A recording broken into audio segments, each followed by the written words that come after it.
Và xin được chúc mừng bạn Bảo Hân đã hoàn thành xong phần trình diễn của mình rất cảm xúc và trọn vẹn. Và xin mời quý phụ huynh của bạn Bảo Hân sẽ cùng tiến lên sân khấu để chúng ta sẽ có một khoảnh khắc rất tuyệt vời trong chương trình ngày hôm nay. Xin mời con cùng tiến lên phía trên ạ. Rất tuyệt vời.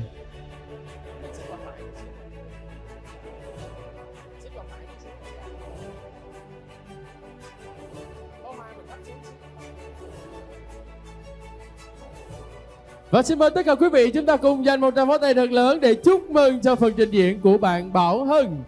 Xin cảm ơn bạn Bảo Hân rất nhiều, rất dễ thương. Và xin cảm ơn bạn, xin cảm ơn quý phụ huynh ạ.